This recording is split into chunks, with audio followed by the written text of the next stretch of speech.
Un mundo feliz. Capítulo 1. Un edificio gris, achaparrado, de solo 34 plantas. Encima de la entrada principal las palabras Centro de Incubación y Condicionamiento de la Central de Londres y, en un escudo, la divisa del Estado Mundial: Comunidad, Identidad, Estabilidad. La enorme sala de la planta baja se hallaba orientada hacia el norte, fría a pesar del verano que reinaba en el exterior y del calor tropical de la sala. Una luz cruda y pálida brillaba a través de las ventanas, buscando ávidamente alguna figura yacente amortajada, alguna pálida forma de académica carne de gallina, sin encontrar más que el cristal, el níquel y la brillante porcelana de un laboratorio. La invernada respondía a la invernada. Las batas de los trabajadores eran blancas y estos llevaban las manos embutidas en guantes de goma de un color pálido, como de cadáver.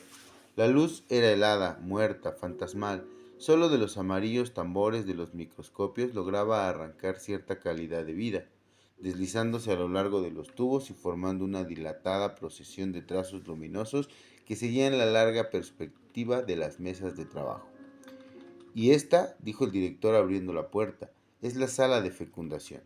Inclinados sobre sus instrumentos, 300 fecundadores se hallaban entregados a su trabajo, cuando el director de incubación y condicionamiento entró en la sala. Sumidos en un absoluto silencio, solo interrumpido por el distraído canturreo o silboteo solitario de quien se haya concentrado y abstraído en su labor, un grupo de estudiantes recién ingresados, muy jóvenes, rubicundos e imberbes, seguía con excitación casi adyacente al director pisándole los talones. Cada uno de ellos llevaba un bloc de notas en el cual, cada vez que el gran hombre hablaba, garrapateaba desesperadamente, directamente de los labios de la ciencia personificada. Era un raro privilegio. El Dick de la Central de Londres tenía siempre un gran interés en acompañar personalmente a los nuevos alumnos a visitar los diversos departamentos, solo para darles una idea general. Les explicaba, porque, desde luego, alguna especie de idea general debían tener si habían de llevar a cabo su tarea inteligentemente, pero no demasiado grande si habían de ser buenos y felices miembros de la sociedad, a ser posible. Porque los detalles, como todos sabemos, conducen a la virtud y a la felicidad, en tanto que las generalidades son intelectualmente males necesarios. No son los filósofos, sino los que se dedican a la marquetería y los coleccionistas de sellos los que constituyen la columna vertebral de la sociedad. Mañana, añadió, sonriéndoles con campechanía un tanto amenazadora, empezarán ustedes a trabajar en serio, y entonces no tendrán tiempo para generalidades. Mientras tanto era un privilegio, directamente de los labios de la ciencia personificada al bloc de notas, los muchachos garrapateaban como locos. Alto y más bien delgado, muy erguido, el director se adentró por la sala. Tenía el mentón largo y saliente y dientes más bien prominentes, apenas cubiertos, cuando no hablaba, por sus labios regordetes de curvas floreadas. ¿Viejo? ¿Joven? ¿30? ¿50? ¿55? Hubiese sido difícil decirlo. En todo caso, la cuestión no llegaba siquiera a plantearse. En aquel año de estabilidad, el 632 después de Ford, a nadie se le hubiese ocurrido preguntarlo.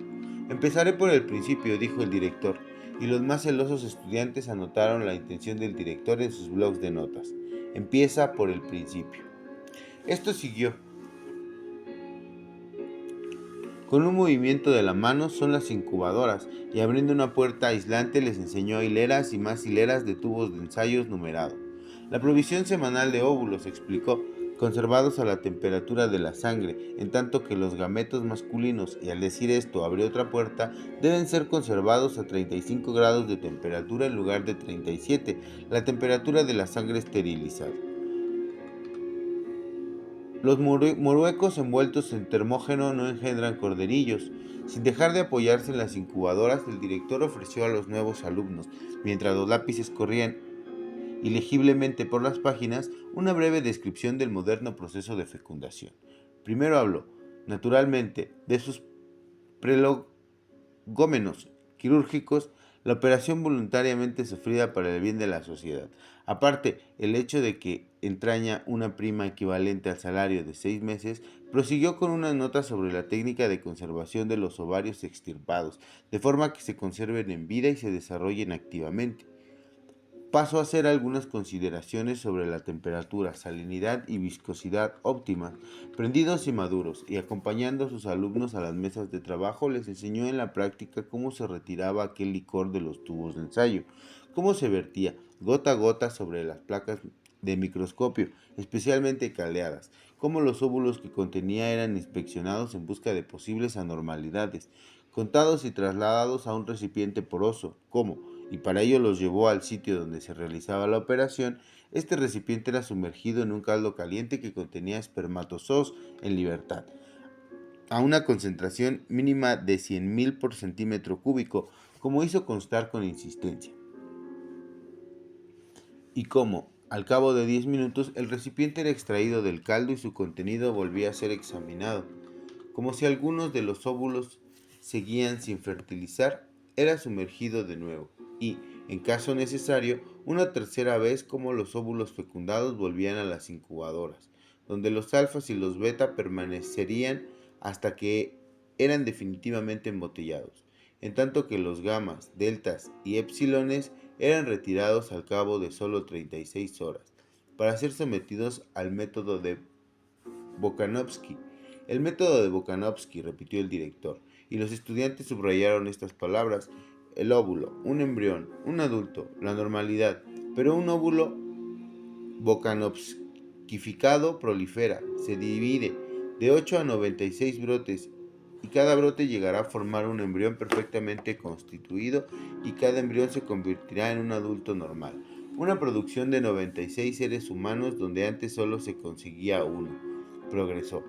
En esencia, concluyó el DIC, la bokanovskificación consiste en una serie de paros de desarrollo. Controlamos el crecimiento normal y paradójicamente el óvulo reacciona echando brotes. Reacciona echando brotes, los lápices corrían. El director señaló a un lado, en una ancha cinta que se movía con gran lentitud. Un portatubos enteramente cargado se introducía en una vasta caja de metal, de cuyo extremo emergía otro portatubos igualmente repleto. El mecanismo producía un débil zumbido. El director explicó que los tubos de ensayo tardaban 8 minutos en atravesar aquella cámara metálica. 8 minutos de rayos X era lo máximo que los óvulos podían soportar. Unos pocos morían. De los restantes, los menos aptos se dividían en dos, después a las incubadoras, donde los nuevos brotes empezaban a desarrollarse. Luego, al cabo de 2 días, se les sometía a un proceso de congelación y se detenía su crecimiento. 2, 4, 8, los brotes, a su vez, echaban nuevos brotes. Después se les administraba una dosis casi letal de alcohol. Como consecuencia de ello, volvían a subdividirse, brotes de brotes de brotes, y después se les dejaba desarrollar en paz, puesto que una nueva detención en su crecimiento solo solía resultar fatal. Pero a aquellas alturas, el óvulo original se había convertido en un número de embriones que oscilaba entre 8 y 96, un prodigioso adelanto. Hay que reconocerlo, con respecto a la naturaleza. Mellizos idénticos, pero no en ridículas parejas o de 3 en 3 como en los viejos tiempos vivíparos, cuando un óvulo se escindía de vez en cuando, accidentalmente, mellizos por docenas, por veintenas a un tiempo. Veintenas, repitió el director y abrió los brazos como distribuyendo generosas dádivas. Veintenas.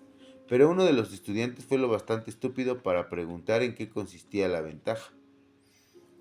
Pero hijo mío, exclamó el director volviéndose bruscamente hacia él, ¿de veras no lo comprende? ¿No puede comprenderlo? Levantó una mano con expresión solemne.